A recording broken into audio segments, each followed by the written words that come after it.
આપ જોઈ રહ્યા છો ભારતીય જનસંદેશ સમાચાર। હું છું દિનેશ કુમાર બાબરિયા, ભાવનગર। નમસ્કાર દર્શક મિત્રો, નવા વિડીયો સાથે આપ સૌનું હાર્દિક સ્વાગત છે। હું છું સોલંકી દર્શના। ભગવાન શ્રી જગન્નાથજીની 33મી ભવ્ય રથયાત્રા ગઢડા શહેરમાં શ્રદ્ધા, ભક્તિ અને ઉત્સાહભેર યોજાઈ હતી। ગુજરાતની ત્રીજા ક્રમાંકની ગણાતી આ રથયાત્રામાં મોટી સંખ્યામાં હરિભક્તો અને નગરજનોએ જોડાઈ ભગવાનના દર્શનનો લાભ લીધો। રથયાત્રાનું બપોરે 3:30 કલાકે મગરપટ વિસ્તારમાંથી સંતો, મહંતો તેમજ રાજકીય આગેવાનો ઉપસ્થિતિમાં વિધિવત પ્રસ્થાન કરાવવામાં આવ્યું હતું। ભગવાન શ્રી જગન્નાથજીની રથયાત્રા શહેરના વિવિધ રાજમાર્ગો પરથી નગર ચર્ચા કરી હતી, જ્યાં માર્ગભરમાં ભક્તોએ પુષ્પવર્ષા, આરતી અને જય ઘોષ સાથે ભગવાનનું સ્વાગત કર્યું હતું। રથયાત્રા દરમિયાન સમગ્ર શહેરમાં ધાર્મિક માહોલ જોવા મળ્યો હતો।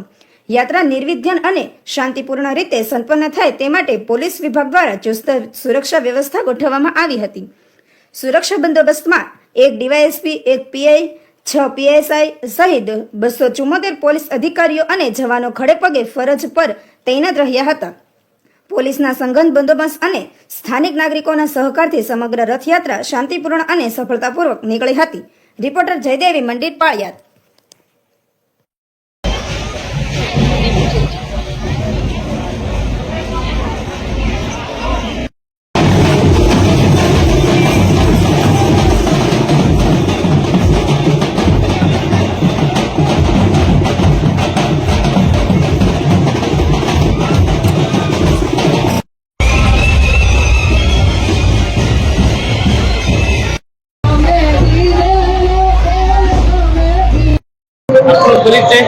મારું નામ ચંદ્રકાંત લાઠીગરા, ગઢડા ભગવાન શ્રી જગન્નાથજી રથયાત્રા સમિતિના પ્રમુખ તરીકેની મારી જવાબદારી છે। આજે ગઢડા શહેરની અંદર નીકળતી પરંપરાગત જે રથયાત્રા છે, આ વખતે અમારી 33મી રથયાત્રા છે। રથયાત્રા ખૂબ જ સરસ રીતે સારા વાતાવરણની અંદર સ્થાન કરી ગઈ છે। અધવચ્ચે અત્યારે આપણે પહોંચ્યા છીએ। આ રથયાત્રાની અંદર 7 જેટલા ડીજે બેન્ડ ઉપરાંત બીજા પણ અલગ અલગ જાતના વાજિંત્રો, જેમાં નાસિક ઢોલ છે, એમાં પંજાબી ઢોલ છે, એમાં મીઠા બેન્ડ છે, એ બધાય ખૂબ જ સરસ રીતે બધાને સંગીતનું રસપાન કરાવે છે। આ રથયાત્રાની અંદર 62 જેટલા ટ્રેક્ટરોની અંદર અલગ અલગ ગઢડા શહેર અને તાલુકાના બધા મંડળોએ સરસ મજાની કૃતિઓ બનાવી છે, સરસ મજાના પ્લોટ બનાવ્યા છે, જેની અંદર હરીફાઈ થાય છે। 1 થી 9 નંબર સુધીના ઇનામો ગઢડાની અંદર દેવાશે।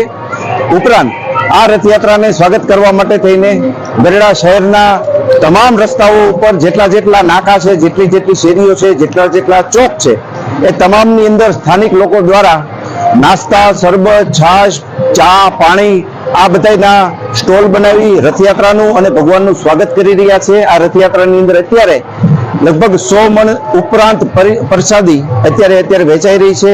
ઉપરાંત ખૂબ જ સરસ વાતાવરણની અંદર ને ખૂબ જ ઉત્સાહથી અત્યારે ગઢડાના લોકો ભગવાન શ્રી જગન્નાથજીને આવકારી રહ્યા છે। અને ભગવાન જગન્નાથજી, બેન સુભદ્રાજી અને ભાઈ બલભદ્રજી અત્યારે ગઢડાની ઉપર અમી દ્રષ્ટિ કરવા માટે થઈ અને ગઢડા શહેરની અંદર નગરચર્યાએ છે।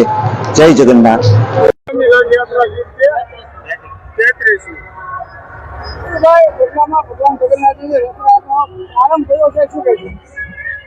આજે અષાઢી બીજ એટલે પવિત્ર આજે રથયાત્રાનો દિવસ છે, ત્યારે બોટાદ જિલ્લાના ગઢડામાં આજે 33મી રથયાત્રા અને ગુજરાતના 3જા નંબરની જે રથયાત્રા નીકળે છે, ત્યારે આજે અમને આ રથયાત્રાનું પ્રસ્થાન કરવાનું સૌભાગ્ય મળ્યું છે। ત્યારે દરેક બોટાદ જિલ્લાવાસીઓને આજે રથયાત્રાના દિવસો શુભકામનાઓ આપું છું।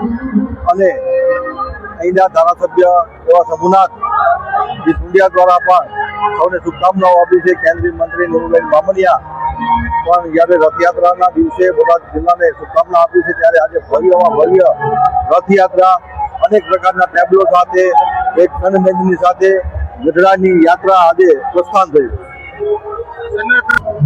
ભગવાન જગન્નાથજીની રથયાત્રા ગઢડાની અંદર ખૂબ ધામધૂમથી અત્યારે પ્રસ્થાન થઈ રહી છે। આ 33મી જગન્નાથજીની રથયાત્રાને સાધુ સંતો, ભગવાનના ભક્તોએ અત્યારે ગઢડાની અંદર પ્રસ્થાન કરી છે। ખૂબ લોકોમાં ઉત્સાહ અને ભાવ છે।